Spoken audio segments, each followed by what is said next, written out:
और भारत में कामयाबी के लिए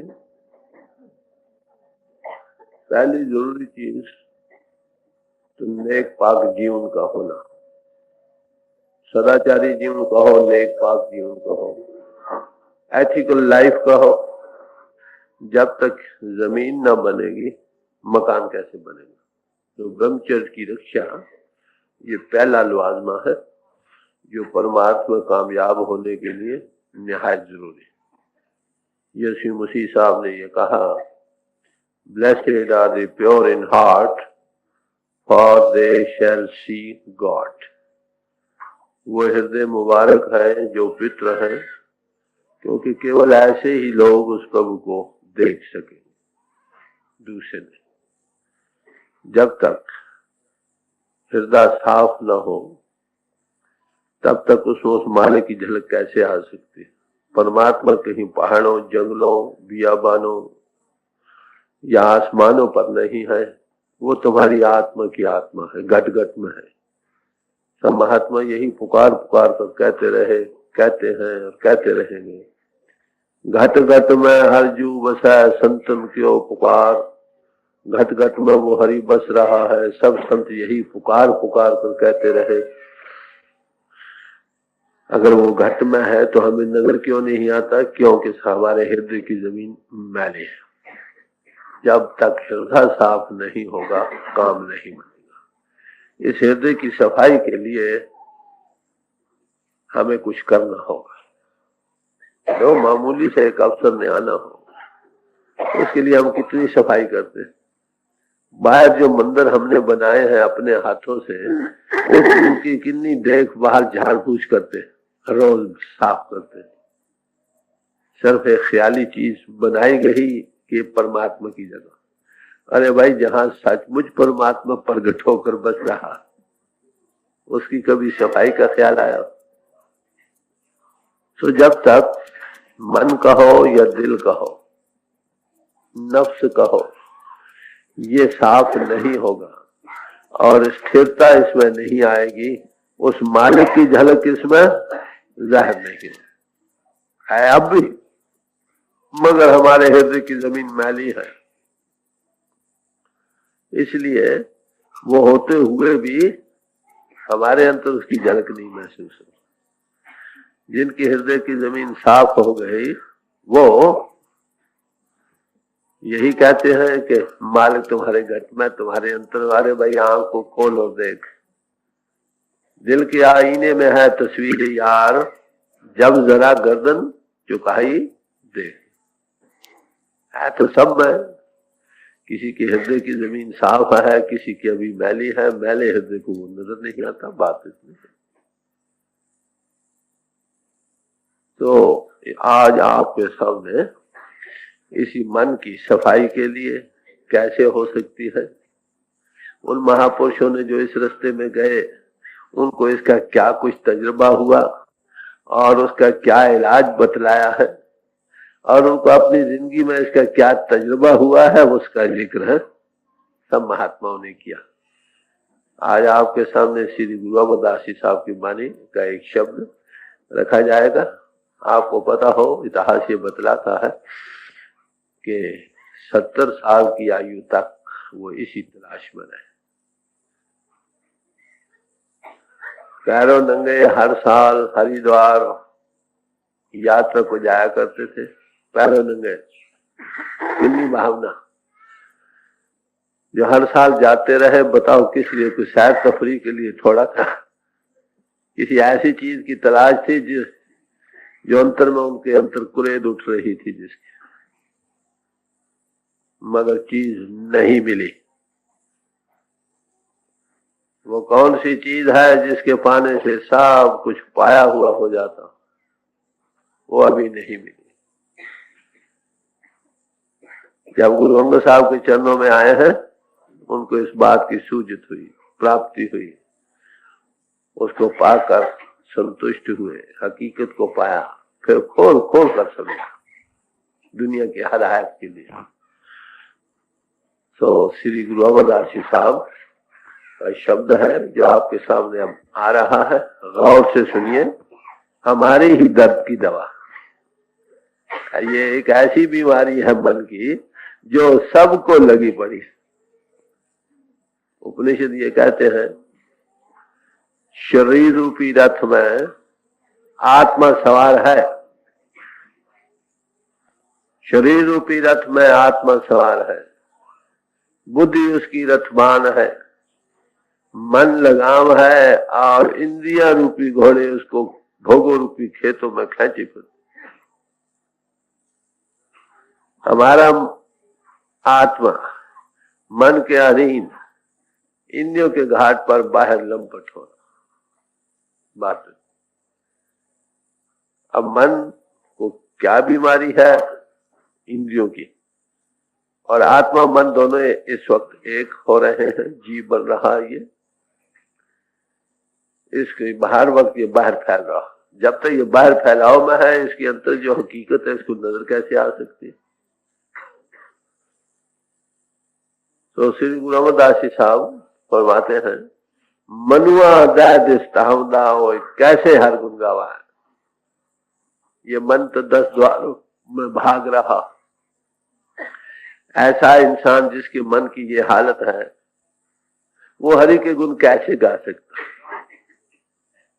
मन टिकाव में आए तो गाने का स्वाद भी आए।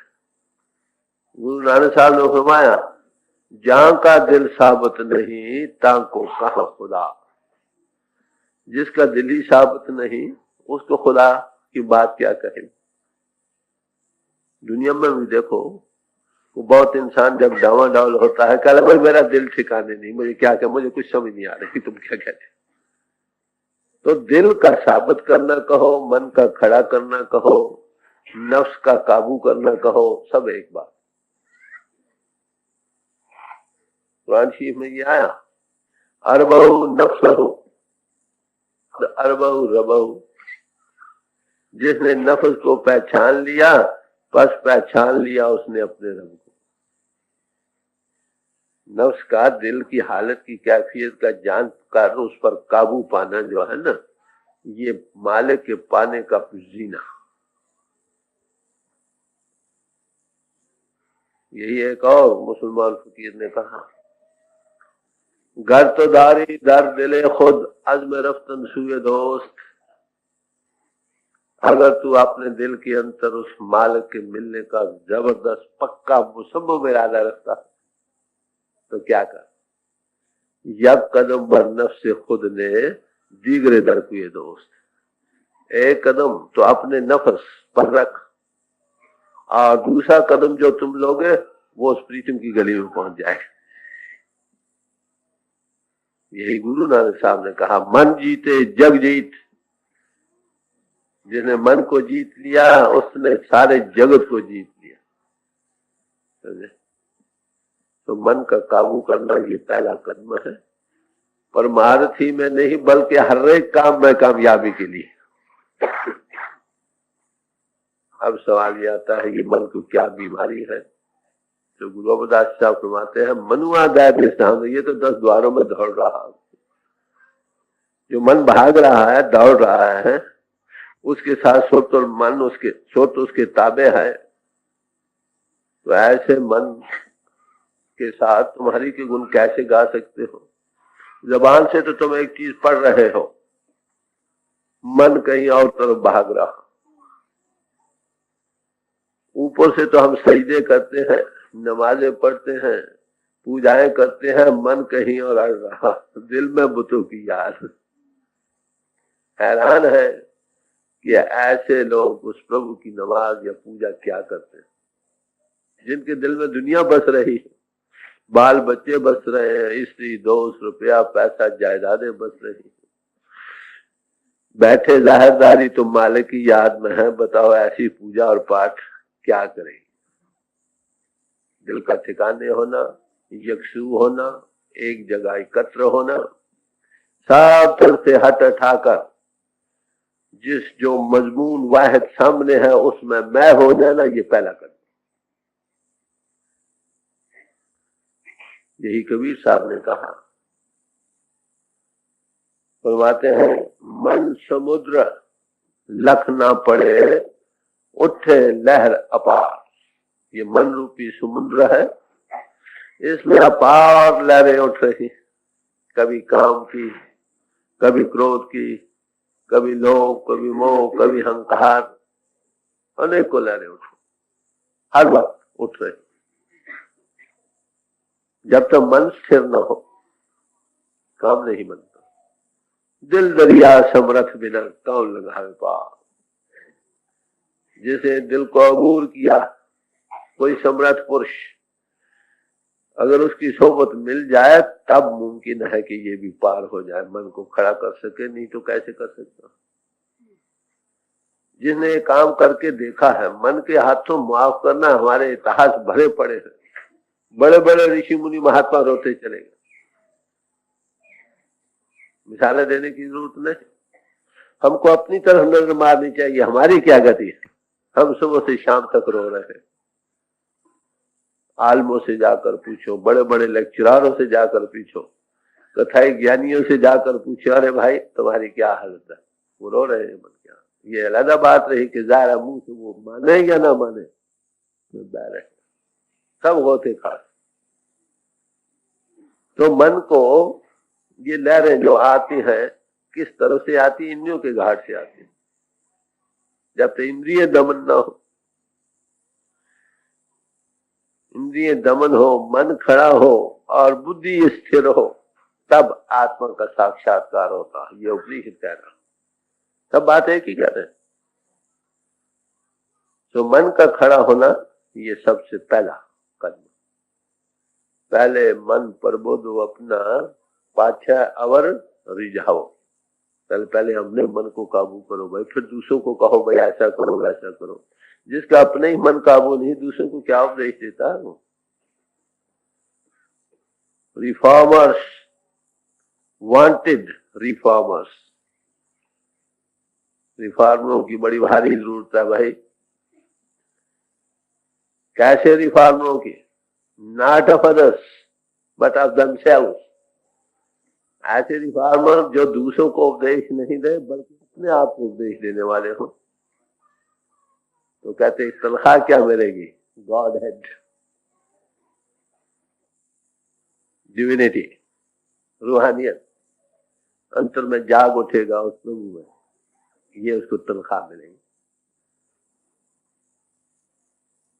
तो ये मन एक है, पावे जहां लगाए, पावे गुरु की भक्त करते, पावे विषय को। मन एक वक्त एक काम करेगा, खाए तो लगा लो, खाए तो लगा लो। मन कनेक्टिंग लिंक है जिस्म और आत्मा के दरमियान। ये इतना सूक्ष्म है कि आत्मा के साथ जुड़ जाता और इतना स्थूल है कि जिस्म के साथ जुड़ जाता। अगर मन का रुख जिस्म, जिस्मानियत, बाहरी फैलाव की तरफ हुआ, ये दुनियादार बन गया। अगर मन का रुख आत्मा की तरफ, परमात्मा की तरफ हो गया, ये रूहानी पुरुष बन गया। इसके रुख के बदलने का सवाल है। साईं बुल्ले शाह जब शाह इनायत के पास गए हैं, यही सवाल किया कि महाराज वो परमात्मा कैसे मिलता। तो कहने लगे, साईंदा की पावना इधरों पटना तो उधर लावना। रुख का बदलना ही है ना, मन के घाट का बदलना है। अगर इंद्रों का घाट रहेगा, ये बाहर फैलाव में रहेगा, इसके अंदर हकीकत मौजूद है, वो छुपी रहेगी। एक बच्चा हो, एक मकान में है, उसकी बहुत सारी खिड़कियां हैं, वो बाहर झांक रहा है, कभी एक में, कभी दूसरे में लटक रहा है, कभी तीसरे में लटक रहा है बाहर तरफ। बताओ उसके अंदर जो चीज बस रही है उसको वो कैसे जानेगा। इसीलिए कबीर साहब ने फरमाया, नाव कर देख जो कामर भूली, बस अनूप न पाए। नौ घरों को देखकर जो रूपी स्त्री भूल रही है, बाहर फैलाव में जा रही है, इसके अंतर एक अनूप वस्तु है, ये उसको पा नहीं सकता। तो ये एक ऐसी बीमारी है जो हर एक इंसान को लगी पड़ी है। इसको क्या करना है? एक वक्त एक काम करना सीख जाओ। भजन के वक्त भजन करो, प्रभु की याद के वक्त प्रभु की याद में बैठो, किसी को मिलने बैठे हो तो सारा वक्त जो देखो उसके पास बैठो, हजूरी दिल। गुरु नानक साहब को काजी के पास पेश किया गया कि महाराज ये कहता है सब हिंदू मुसलमान एक है, इनको कौन नमाज पढ़े चलकर। उन्होंने कहा बहुत अच्छा, मस्जिद में ले गए, नमाज पढ़ने लगे। काजी साहब भी वहां थे, मौलाना साहब आगे जो नमाज पढ़ा रहे थे वो भी थे वहां, सब खड़े हो गए नमाज पढ़ने को।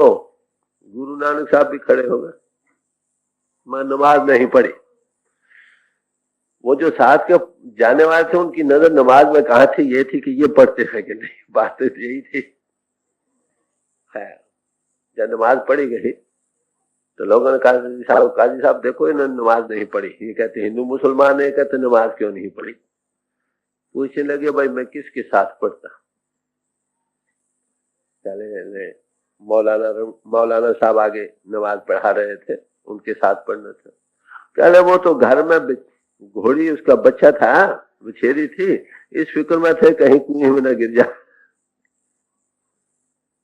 जरा काजी साहब और अकड़ कहे हमारे साथ पढ़ लेना था। अरे भाई तुम तो काबुल में घोड़े खरीद रहे थे। तो हजूरी कलम ये बड़ी भारी चीज, जिस काम में बैठो full Holi and solely devoted बैठो, यक्षु होकर बैठो, कामयाबी होगी, हर एक काम में कामयाबी होगी। इस राज को हम भूल गए, बैठे हैं खाने को, याद बाहर की आ रही। दो लड़के थे, एक लड़का कहे मैंने गिरजे में जाना, दूसरे का नहीं बाहर खेलने को जाना। दोनों धुन के पक्के थे, एक गिरजे को चला गया, एक खेलने को चला गया। जो खेलने गिरजे में था वो सोचता ये था कि अब मेरा वो दोस्त गया है, वहां बैठा होगा, वहां पूजा होती होगी, वहां ऐसा होता होगा। हाँ खेल मैदान में मस्जिद था, धर्म स्थान में। दूसरा जो बाहर खेल में जा रहा था उसकी तो ये कैफियत थी, जो धर्म स्थान में गया था वो क्या मेरा दोस्त अब खूब खेल रहा होगा, बैठा तो कहाँ था, ख्याल कहाँ। अरे भाई कौन सा इंसान अच्छा रहा। इसे तो ये कहोगे कि जो मैदान खेलने में था वो वहां बैठा, चित्त को उसका वहां था। जो जाके मन में बसे सो किसी के पास। तो हमारे ये क्षुय कल्ब चाहिए, मन की एकाग्रता चाहिए, इसके बगैर काम नहीं बनेगा। और इस मन को एक ही है, मन के मारे बन गए, मन के जिन्होंने मन को मार दिया वो तो बन गए, इंसान बन गए। जिन्होंने मन को नहीं मारा, खाए वो वन में रहते हैं या बस्ती में रहते हैं, कहीं भी रहते हैं, हर सूरत में मन के मारे बन गए। बन तज बस्ती माँ है, बस्तियों को छोड़कर जंगल में चले जाएं या बाहर रहें, कहे कबीर क्या कीजिए ये मन ठहरेना। सवाल तो जंगल में जाओ तो भी यही काम करना है, घर में रहो तो भी ये करना। महात्मा ये आपको नहीं कहते जंगलों में जाओ, वो कहते जहां कहीं भी हो वहां अपने मन को काबू करो। मन काबू आ गया तो काम बन जाएगा, अगर मन नहीं काबू आया तो फिर कई लोग खाली पढ़ने लिखने में बड़े होशियार रहते हैं, चलो मन का काबू करने को कोई उपाय हो जाए। पढ़ना गुणना चातुरी ये तो बात सहल, पढ़ना गुणना चतुराई करना, बातें बनाना, जमीन आसमान के कुलाबे मिलाकर लोगों को बयान करना, कहते ये तो आसान बात। कहते मुश्किल बात कौन सी है, गगन चढ़ मन बसीकरण, यही बात मुश्किल। मन को बस करना, रूह का सिमट कर गगन के ऊपर आना, यह बात मुश्किल। जब तक मन काबू न, रूह पिंड को कैसे छोड़ती। जो मन इंद्रियों के घाट पर फैल रहा है उस हर वक्त लंपट था। हमें चीजें कौन सी आती हैं जब बैठते हैं भजन में, वही चीजें जो इंद्रियों के घाट से देखी हैं या भोगी हैं। तो इस मन को बीमारी क्या लगी पड़ी। खुद ही गुरु अमरदास जी साहब फरमाते हैं आगे, इंद्री व्याप रही अदकाई, काम क्रोध नित सतावा। इसको इंद्रिय व्याप रही, इंद्रिय, एक एक 5 कर्म इंद्रिय है, 5 ज्ञान इंद्रिय। ज्ञान इंद्रिय कर्म इंद्रियों के जरिए काम करती है चीजें की, कुत्ते बिना आंखों के रास्ते काम करते हैं। सुनने की शक्ति साम्य कानों के रास्ते काम करती है, सूंघने की शक्ति नासिका के रास्ते करती है, जबान की शक्ति जबान के रास्ते चखने की शक्ति, और स्पर्श जिस्म का चमन। तो 5 ज्ञान इंद्रिय इसको व्याप रहे मन। कभी अच्छी सुंदरता, अच्छे अच्छे नजारे देखकर मन खिंच जाता, कभी अच्छे अच्छे राग सुनकर मन बाहर मुखी जाता, अच्छे अच्छे खाने जो खाए हैं, रस लिए हैं, बार बार मन वही जाता, बड़े बड़ी खुशबुएं महकदार स्थानों में फिरा है वो ख्याल आता, कभी स्पर्श की बीमारी खींचती। कहते ये कर्म इंद्रिय के जरिए ज्ञान इंद्रिय इस सुर को बाहर खींचे कर रहे हैं मन के साथ। नतीजा क्या होता है, कभी ये काम में गिरता है, कभी क्रोध में फैलता है। अब काम किसको कहते हैं, कबीर साहब ने इसकी तारीफ की है, जेती मन की कल्पना काम कहावे सो। जिन्हीं कल्पनाएं मन में उठ रही ये सब काम है। जब जिस्म से इसका ताल्लुक होता है तो उसको ब्रह्मचर्य की रक्षा का न करना उसको काम कहते हैं। Chastity is life and sexuality is death. पाक दामनी, तहारत, नेक पाक जीवन, ये जिंदगी के देने वाली है, और इसका पात करना मौत के घाट उतरना। इतिहास पढ़े बड़े,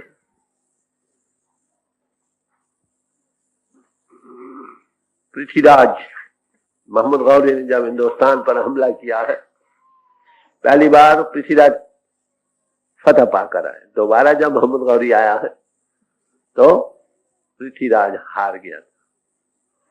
तारीखदान लिखता है कि पहले उस दिन उसकी कमर एक बांदी ने बांधी थी। शायद तरीका है बयान करने का। नेपोलियन बोनापार्ट, जिसके नाम से यूरोप सारा थर्राता था, जब वाटरलू के मैदान में गया है तो इसी कुएं में रात को गिर चुका। ये एक हाथ बदला। आप अपना तजुर्बा देखिए रोज का। कबीर साहब कहते हैं, कामी कुत्ता 30 दिन मन में रहे उदास, एक बार काम कर दे कुत्ते के अंतर आए, 30 दिन उसका असर उस पर रहता है। अरे भाई, वो इंसान जो हर वक्त इसमें गिर रहे हैं उनकी क्या गति। तो इनों की कहां से काम असर करता है, आंखों के रास्ते। अगर काम के हमलों से बचना होता, किसी की आंखों न देखो, बच जाओगे, बहुत सारे बच जाओगे। आंखों के रास्ते हिसाबदानों ने हिसाब लगाया है, 83%, 83% संस्कार सिर्फ आंखों के रास्ते हमारे अंतर में आते हैं, और कानों के रास्ते 14%। सुन सुनकर भड़कता है इंसान। 97% सिर्फ 2 इंद्रियों के घाट से संस्कार बाहर से आते हैं, बाकी 3% और 3 इंद्रियों के रास्ते। इसीलिए कहा एक मुसलमान फकीर ने, चशम बंदो गोश बंदो लब्बे बंद गर नबीनी शरे अकबर बंद, कि आंखों को बंद कर लो, कानों को बंद कर लो, अगर जबान को बंद कर लो, अगर तुम पर हकीकत का राज ना खुले मुझे हंसी कर लेना। जब ख्याल ज्यादातर आंखों के रास्ते बाहर जाता है, बाहर के साथ, या कानों के रास्ते या जबान के रास्ते, जब तीनों बंद हो गए, मन बाहर जाना छोड़ दे। गुरु नानक साहब ने फरमाया, कहर रहो रे मन मुगद आने, ऐ मुगद इंसान, ऐ मन मुगद, तू घर में रहना सीख, ये घर है, बाहर भटकने को छोड़। तो जो घर में रहना शुरू कर दे, उसको असलियत का राज खुलना शुरू हो जाए। बात हुई। कभी ये काम में गिरता है। अब देखिए, काम और नाम की दुश्मनी है, डायमेट्रिकली अपोजिट। नाम पावर, आगे कई बार अर्ज की गई है कि नाम पावर है जो सब खंडों ब्रह्मंडों के बनाने वाली है। नामे ही ते सब जग हुआ, नाम के धारे खंड ब्रह्मंड। वो ताकत जो सबके धारने वाली है, पुष्प से पुष्प आधार, उसका नाम नाम से अदा किया गया। तो कहते नाम कहाँ है?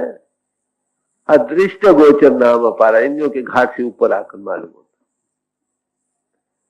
अब एक करो ऊपर की तरफ और काम करो नीचे की तरफ। अब बताओ, ऐसा इंसान जिसकी गिरावट हरदम है, बताओ वो कैसे नाम कहते नाम नहीं खुल रहा। अरे भाई, जीवन को नेक पाक बनाओ। मैंने जो डायरी तजवीज कर रखी है उसका कुछ खास मतलब है।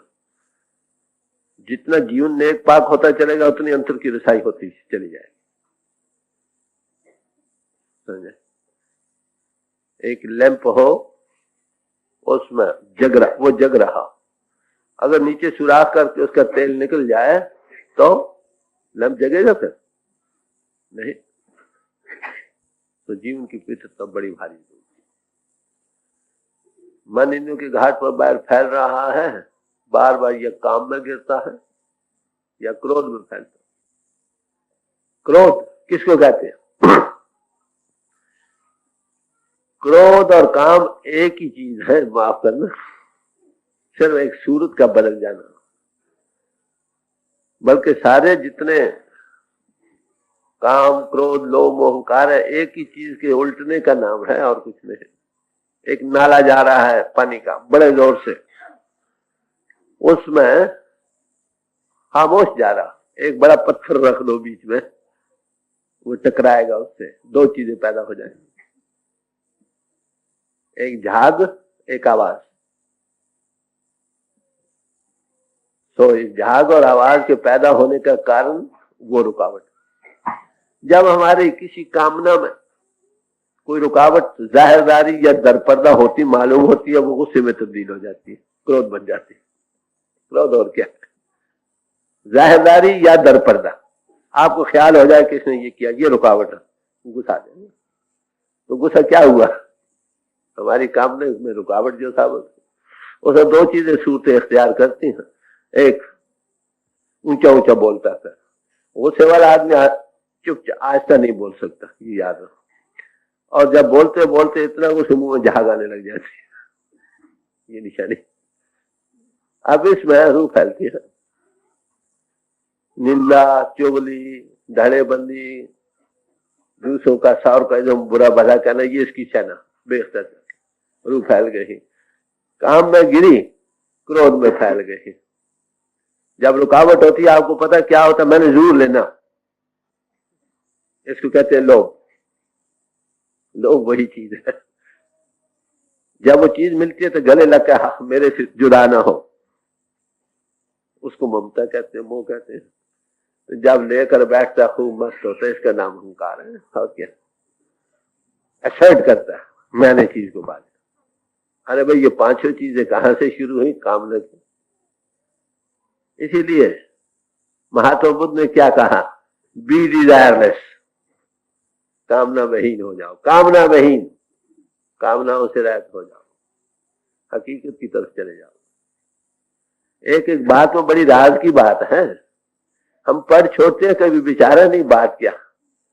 तो गुरु अमरदास जी साहब फरमाते हैं कि हमारा मन तो 10 द्वारों में भटक रहा, ऐसा मन उस प्रभु के गुण कैसे गा सकता? ऐसा मन उस प्रभु के गुण कैसे गा सकता? कहते इस मन को क्या बीमारी है? कहते इंद्रिय इसको व्याप रही, खींच रही, भोगों रूपी खेतों। समझे? सो इंद्रिय है जो मन को भोगों रूपी खेतों में खींचे फिरती है। तो इनके हटाने का इलाज इन ऊपर दमन। इसलिए कहा अपने इंद्रिय दमन हो, मन खड़ा हो और बुद्धि भी स्थिर हो, तब आत्मा का साक्षात्कार हो। तो हमें बीमारी का पता लग गया। काम और क्रोध में सारी दुनिया बह रही। एक जगह गुरबानी में यहां तक कहा है, काम क्रोध पर से जे नाहते मूर्त भगवान। जिस इंसान के जिसमें काम क्रोध के वेग नहीं चले, लहरें नहीं चली, कि तो वो भगवान की मूर्त है। उसके दर्शन करने से वासनाओं का नाश होगा। ऐसे पुरुष के असर पड़ेगा, कुदरती बात है। जिस मन खड़ा है, जिस दिथिया मन रहती है सदगुरु तिसका नाम, जिसके देखने से मन खड़ा होने लगे उसका नाम सदगुरु। ये नाम लिया। नफ्स से हरगिज ना कुछ है जुजिले पीर। ये नफ्स कभी नहीं मरता जब तक इस पर किसी पीर का साया ना पड़े। ये मुसलमान फकीर कह रहे हैं। तो मन के खड़े करने का उपाय क्या हुआ? किसी समर्थ पुरुष की सोबत पहले बाहरी, और अंतरी फिर वो आगे सामान देंगे, आगे जिक्र आएगा। तो पहला कदम ये बना। यही तुलसी साहब ने फरमाया, सुरत साध संग ठहराई तो मन स्थिरता कुछ पाए। सुर साधु के संग में ठहरना शुरू होती है, तब मन कुछ खड़ा होने लगता। किसी महापुरुष की सोबत, सत्संग उसको कहा जाता। वो एक ब्रेक वाटर है। समुद्र में बड़ी लंबी दीवार बनाई जाती है पत्थरों की, ताकि समुद्र की लहरें उससे टकरा कर दूसरी तरफ वापस हो जाए, और उस दीवार की दूसरी तरफ इंसान आराम से नहा सकता है, अपनी शक्ल भी देख सकता है पानी। तो किसी महापुरुष की सोबत एक ब्रेक वाटर का काम करती है। उस वक्त थोड़ी देर के लिए फैलाव कम हो जाता, थोड़ी होश आने लगती है, ऐसा होने लगती है। बात क्या, जब वहां उस मंडल से निकल जाओ फिर वही बात है। तो कहते हैं दुनिया सारी गुरु अमरदास बड़ा खोल कर समझा रहे हैं कि मन को इंद्रिय व्याप रही। जिसको इंद्रिय व्याप रही, ऐसे पुरुष को प्रभु का नाम क्या कहेगा? ऐसे पुरुषों की क्या गति है? कभी काम में गिरती है रूह उनकी, कभी रूह फैलती है क्रोध में। ऐसे पुरुष प्रभु को क्या गाएगा? यही तुलसी साहब ने फरमाया, एक दिल लाखों तमन्ना उस पे और ज्यादा हवस, फिर ठिकाना है कहाँ उसके बिठाने के लिए। एक दिन लाखों ख्वाहिशात से इसके दिल के टुकड़े हुए पड़े, और फिर दिनों दिन बढ़ती हुई हवस इसको और फैलाव में रह जा रही। कहते फिर ठिकाना है कहाँ उसके बिठाने के। फिर प्रभु की बात कैसे बनेगी भाई? अब ये कुछ बयान किया, आगे इसका इलाज बतलाएंगे। अब मन काबू कैसे हो, तो इसके हमने बड़े उपाय किए। किसी ने क्या किया, किसी ने क्या किया। कईयों ने तो बाहर मुखी पूजाएं, नमाजें, जो अपरा विद्या के साधन है वो करने शुरू किए। उसमें भी एक नुक्स रह जाता, साधन भी होता रहता, मन फिर भी दौड़ता। ये करने वाले इस बात के शाहिद होंगे, कुछ ना कुछ करते हैं फिर भी मन दौड़ता। एक वक्त दो दो काम होते हैं। तो ऐसी हालत में अब मन खड़ा हो तब काम बने ना। ये साधन, मगर उनकी जो तालीम है ना, उसमें हर एक बात का जिक्र आता है। अनेकों साधन किए मगर मन काबू नहीं आया। जब तक मन काबू ना हो काम नहीं बनता। तो इसके बाद आप फरमाएंगे कि मन कैसे काबू हो सकता, सवाल आगे फरमाते हैं। पढ़ना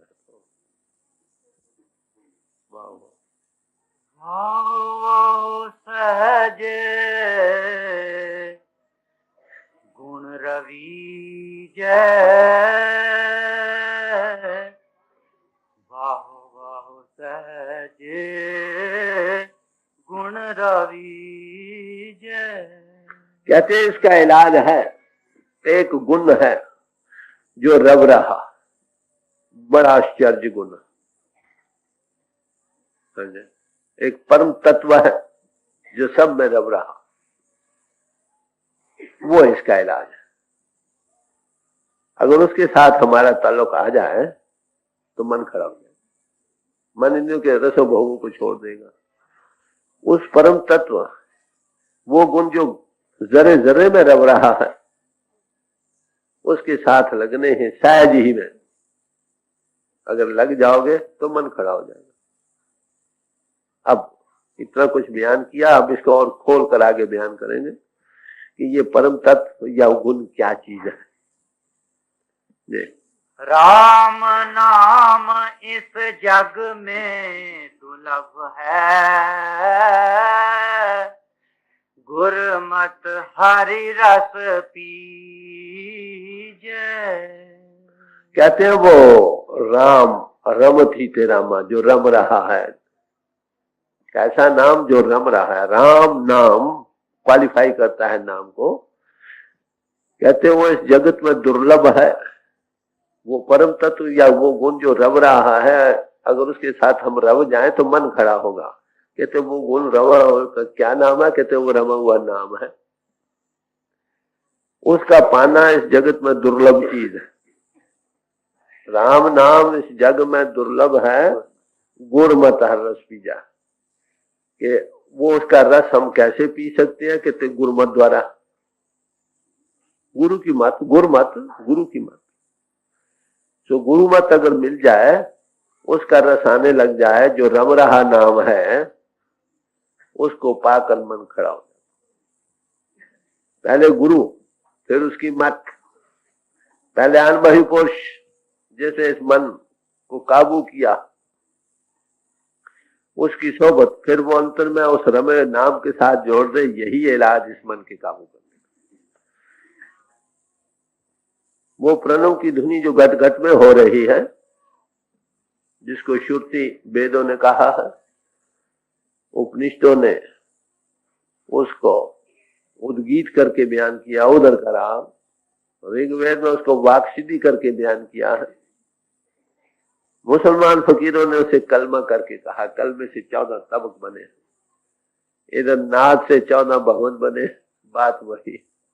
नाम से खंड ब्रह्मांड बने, शब्द से धरती और आकाश बना। तो एक ही चीज के ये लफ्ज बोध कराने वाले हैं। वो घट घट में रह रहे। उसको ईसाइयों भाइयों ने वर्ड करके बयान किया। In the beginning was the word, word was with God and word was God. जब शब्द था, शुरू में था, खुदा के साथ था, शब्द खुद खुदा। जब वो था कुछ नहीं बना था, ये वो करे।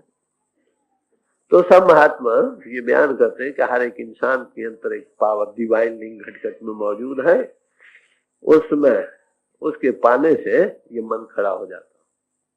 आप देखिए भगवान कृष्ण जी के जीवन में एक वाक्य आता है कि दरिया जमुना में उन्होंने छलांग लगाई। नीचे 1000 मुंह वाला सांप था, उस पर उन्होंने बांसुरी बजाते हुए धुनी के आश्रय मन को नथ लिया, नाग को, जिसके 1000 मुंह थे। अब बताएं, ये अलंकार के तौर पर बयान किया। वो कौन सा नाग है 1000 मुंह वाला है? वो घट घट में यही मन बैठा। इसके हजारों तरीके हैं इंसान को काबू करने के। ज्ञानियों को ज्ञान में, ध्यानियों को ध्यान में, बाह्य पूजाओं वालों को तीर्थवासियों को तीर्थ भाषा के जोम में, हर को अहंकार में फंसा। कैसे काबू किया? वो प्रणव की धुनी जो अंतर हो रही है उसके सुनाने से, अलंकार के तरीके से बयान किया। तो नाम की धुनी जो घट घट में हो रही है, प्रणव की धुनी, उसके सुनने से मन हमेशा के लिए काबू हो जाता। मन मूसा पिंगल विहा पी पारा हरि नाम। चूहे को अगर पारा पिला दो वो भारी हो जाता है, दौड़ने दुपड़ने से हट जाता। ऐसे ही मन को अगर नाम का पारा पिला दिया जाए, ये दौड़ने भागने से हट जाएगा। मन को काबू करने का इलाज, तृप्त करने का इलाज, नाम मिलिए मन तृप्ति है। नाम या गुरु, दो ही इलाज है इसके। न ये पढ़ने से काबू आता, 1000 बार पढ़ो फिर मन वक्त पर धोखा दे जाता। विचार से भी ये काबू नहीं आता, थोड़ी देर के लिए आता फिर भाग जाता। जैसे आग हो फागे के नीचे दब जाए, मालूम होता है आग नहीं है। जब अंधेरी चलती है तो वो आग पर जल्त हो जाती है। अगर आग पर पानी डाल दिया जाए फिर हजार अंधेरियां चले तो भी पर जल्त नहीं होगी। तो मन के काबू करने का एक ही उपाय है, ये रस का आशिक है, इसको लज्जत चाहिए। बाहर दुनिया में लज्जत दो चीजों पर तकसीम होती है, एक नजारे, रूप, अच्छे अच्छे नजारे खिंच जाता है इंसान देख। दूसरी सुरीली धुनें, अच्छी अभी सुरीली आवाज आने लगी सबको मन खिंच जाए, राग गाना। अब जिस बच्चे के हाथ में एक खिलौना है उसकी लज्जत ले रहा है, अगर उसको लेना चाहते हो वो चीज, उससे ज्यादा अच्छी चीज उसको दो तब वो छोड़ेगा ना। आपने मन को अंधेरी कोठरी में बंद कर दिया, मन को अंधेरी कोठरी में बंद कर दिया बच्चे को, वो क्या करेगा? दरवाजे तोड़ेगा, चीखेगा, पुकारेगा, हाय हाय करेगा कि नहीं? अगर बच्चे को अंतरिक खेलने का सामान मिल जाए तो उस वक्त वो क्या करेगा? चुप कर रहेगा। तो इसी तरह अगर हमारे मन को बाहर जो लज्जत हमको आ रही है रूप और आवाज में, अंतर में कोई लज्जत इससे ज्यादा बढ़ जाए तो ये खड़ा हो जाए। बच्चे को अंधेरी कोठरी में कोई सामान खेलने को मिल जाए, चुप कर रहेगा कि नहीं? तो अंतर नाम में ये दोनों चीजें समझे? नाम में नूर भी है, नजारे भी है, अंतर खंड ब्रह्मांड भी जारी हो देखने में आने लग जाता। और उसमें महारस है, उस रस को पाकर बाहर के रस फीके पड़ जाते। उसमें आवाज भी है, सुरीली धुनें भी है और रूप भी है। जब वो रस आवा है रस नहीं बाबा, जब अंतर में वो एक चीज जारी हो गई उस रस को पाकर बाहर के रस फीके पड़ जाते। अब हमें क्या करना चाहिए? गुरु मत से इस रस को पी सकते हैं, गुरु को पकड़ो। कबीर साहब ने कहा कि इसका क्या इलाज है? कहते किसी गुरु के पास जाओ और उससे पूछो इस तन में मन कहाँ बसा है, निकस जाए कई ठोर। उसे पूछो भाई तन में मन का बासा कहाँ है और किन रास्तों से ये बाहर भाग भाग कर जाता है। कहते अगर गुरु गम होए तो परख ले ना तर कर गुरु। अगर कोई अच्छा समर्थ गुरु मिलेगा तुमको बताएगा मन का ठिकाना कहाँ और कैसे ये बाहर जाता है। कहते अगर ऐसा गुरु बाहोश नहीं मिलता जिसको इसका भी पता नहीं कि उसको छोड़कर किसी और गुरु के पास चलेगा। दिल दरिया समर्थ बिना कौन लगा है पास, जिसे खुद ही अबूर नहीं किया वो कैसे आपको मदद कर सकते? तो ऐसे महापुरुष के पास जब हम जाते हैं पहले उसकी सोबत और संगत हमको मिलती है, उससे मन खड़ा होने लगता। यही मौलाना रूम साहब ने फरमाया, दिला नजदे कसे बिनशी के ओ आज दिल खबरदारन, ऐ दिल तू किसी ऐसे की नजदीकी अख्तियार कर जिसको इस दिल का खबर हो, हमारे दिल को पता हो कि कैसे हम इसमें बह रहे हैं, ये दिल किस तरफ हमको ले जाता है, कैसे हम बाहर दुनिया में खिंच जाते हैं। बजेरे यहाँ दरख्ते रहो बरो गुलहाए तरदारद, किसी ऐसे सरसब्ज दरख्त के नीचे बैठो जिसके ऊपर तरोताजा फूल और फल हो। अगर धूप से झुलसा हुआ इंसान किसी ठंडे सायादार दरख्त के नीचे आए, होश आ जाती है कि नहीं? क्या मतलब किसी महापुरुष की ऐसे की सोबत अख्तियार करो जिसका दिल काबू हो, उसके पास बैठने तुमको कुछ राहत आने। फिर आगे ताकीद कहते हैं, दरी बाजारे उतारा मरो हर सूच बेकारा, इस दुनिया के बाजार में तू हर तरफ बेकारों की तरह वक्त न जाया कर। तो क्या कहते हैं, क्या कर? बदुकाने कसे बिनशी के दरों में बीदारा, किसी ऐसे की दुकान पर बैठ जिसके अंतर शायद हो। फिर आगे एक ताकीदी लफ्ज बनते हैं, बाहर देगे कि मैं जोशद में आवर कासो बिनशी, किसी देख बड़े तो बड़े उबल रहे हैं, क्या मतलब बड़ा प्रचार हो रहा, बड़े गुरु बैठे, बट्टा उठाओ तो गुरु मिलता ना, तर कर गुर और जाओ भाई, मन कहाँ बसता है, किस तरफ से निकलता है हमें बताओ, और बट ठिकाना करके बतलाओ, तब तो ठीक, नहीं तो जाओ किसी और के पास, वक्त क्यों जाया करते। तो कहते किसी ऐसी दुकान पर बैठो जिसमें शायद हो, कहते देख बड़े तो बड़े उबल रहे हैं, बड़ा प्रचार हो रहा है, कोई नहीं कहता कस न गो कि दो मन तुरशस्त, कोई ये नहीं कहता कि मेरी छाछ खट्टी है, हर यही कहता है कि बस यही जगह है और कहीं नहीं,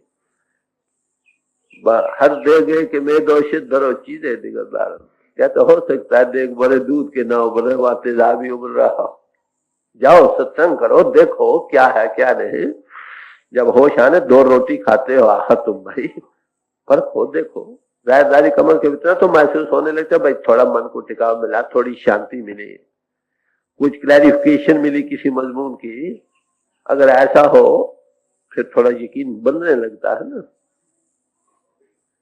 तो कहते हैं मन के काबू करने का इलाज केवल यही है कि किसी अनुभवी गुरुमत को हासिल करो और अंतर नाम के साथ जो रम रहा है उसके साथ लग जाओ, उसकी धुनी सुनने, जिसकी रमे नाम के साथ लिव लग गई वो असल गुरुमत को पा गया। गुरुमत के पाने से हर रस मिल गई, हरी रस के पाने से मन खड़ा हो। तो मन के खड़े होने का उपाय केवल गुरुमत का हासिल करना है और नाम के साथ लगना। वो महात्मा आपको बिठाकर नाम का कांटेक्ट देगा, इनों के घाट से ऊपर कैसे आ सकती है इसका तजुर्बा देगा। जब वो रोज करने अपने आप जीवन पलटा खा जाएगा, मन इनों के घाट के रसों भोगों को छोड़ देगा। ये गुरु अमरदास जी साहब को 70 साल की तलाश के बाद जब गुरु अंगद साहब के चंदवान भाई पूछते, उनके पहुंचने का समय मिला, उस वक्त की रसाई की बात है जो उन्होंने पाई और दुनिया को खोल खोल कर समझा रहे थे। राम नाम इस जग में दुर्लभ है, गुरुमत हरि रस पीजे, शब्द चीन मन निर्मल हुआ, ता हरि के गुण गावे। पहले राम नाम कहा, अब उसी को शब्द करके बयान कर रहे हैं। शब्द की तारीफ वही बयान की है जो नाम की बयान की है। उत्पत्त प्रलय शब्द हुआ, शब्द ही प्रोपत हुआ। जिस ताकत के आधार पर उत्पत्ति और प्रलय हो रही है और दोबारा सृष्टि का आगाज जिस ताकत के आधार पर हो रहा है उसका नाम शब्द है। कहते शब्द के चीनने से, उसके साथ सुख इनों का घाट छोड़कर उसके साथ लगने से मन निर्मल हो जाएगा। निर्मल तो होगा, बाहर के संस्कार इनों के रास्ते से आकर इसमें पड़ते हैं, इनों का घाट छूटेगा तब शब्द और नाम का ताल्लुक मिलेगा। इनों के घाट पर नहीं तो बाहर की आलाइशें इसमें बैठनी शुरू वो नहीं बैठेंगे। और अंतर की जो जन्मों के संस्कार इसमें दबे पड़े हैं वो नाम की ध्वनि के रस पाने से इस ज्ञान अग्नि से दग्ध हो जाएगा, मन साफ हो जाएगा। मन की सफाई में निशानी क्या है, उसमें कोई हिलोर नहीं उठ रही, स्थिरता। समझे, एक ही एक मालिक के ख्याल से सब दुनिया के ख्याल नफी हो जाते हैं। ऐसे स्थिर मन में नाम का विकास हो, मन साफ हो जाएगा। तब ऐसी हालत में हरि के ये सच्चे मानों में गुण गाने के काबिल हो जाता। दिल साबित हो गया ना, दिल खड़ा हो गया, मन खड़ा हो गया। यही मौला आपने भाई नंदलाल साहब ने कहा कि मुर्शिद कामिल इलाजे दिल कुनद, कामिल मुर्शिद इस दिल का इलाज करता। दिल कहो मन कहो, पहले बयान किया इसको क्या बीमारी, कहते हैं क्या इलाज करता है, इसको साबित करता। किस तरह से, ई मुरादे दिल बदिल हासिल शिवत, इस हमारे दिल की मुराद को यकसू करने के अपनी दिल की दिली तवज्जो से करता। यज्ञ गाए जान फजायश बस वह दरकार माँ, उसकी एक जान उभारने वाली नजर हमारे लिए का बड़ा काम कर जाते। तो नाम कैसा दिल के साबित करने के लिए आमिल पुरुष की सोबत और संगत, वही जो पहले कहा गया, नफ्स हरगिज न कुछ जो जिले पीर, सोत साध संग ठहराई तो मन फिरता किस पाई। ये पहला करना। वो क्या करते हैं कि तुम्हारे अंदर नाम की धुनी है, उसके साथ लग जाओ। ये इलाज कैसे मन साफ हो जाएगा, तब तुम हरि के गुण सच्चे मानो में गाने के काबिल हो। एक बार ख्याल किया अंत ऊंची सम, तब जब मन की आलाशें साफ हो जाए, बाहर सोबत संगत सत्संग कहो, जागते पुरुष की सोबत कहो, पहला कदम।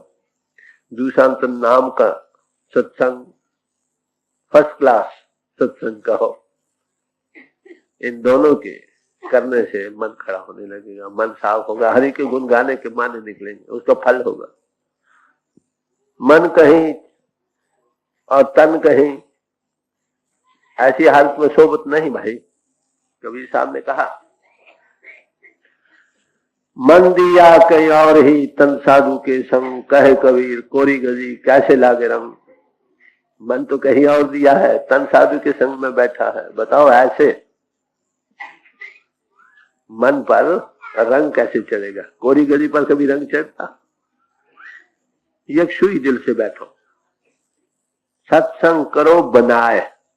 ये स्वामी जी महाराज फरमाते, जाओ बैठो, तुम रहो या वो रहे महात्मा, बस और कोई भी नहीं। पूरी तवज्जो से सुनो, ध्यान दे के सुनो, सब तरफ से हाथ हटाकर बैठो, दुनिया से हाथ धोकर बैठो। फिर मंडल का असर भी पड़ेगा, एक चीज की समझ भी आएगी, उभार भी पैदा होगा। ऐसा सत्संग किया हुआ एक हजारों जिसमें मन बाहर भाग रहा है, उन सत्संगों से बेहतर। हम जब सत्संग करते हैं वहां पर ना, अब तो वक्त पर नहीं आते, आए पीछे मजमून शुरू है, वो आधा समझा आधा ना समझा, जाते हुए इस तरह चले गए जैसे शमशान भूमि में मुर्दा छोड़कर लोग भागते। ये भी याद नहीं रहता हमने आज सुना क्या है, मजमून क्या नहीं। यक्षुई कल्ब से करो, सत्संग करो बनाए, तब पूरा फायदा होता। तो गुरु अमरदास जी साहब ने जो तजुर्बा अपनी जिंदगी में मन के काबू करने के किया, बड़ा खोलकर बड़े प्यार से समझा रहे हैं। मन के साफ हो जाने पर फिर तुम्हारी के गुण सच्चे मानो में गा सकोगे। गुरुमत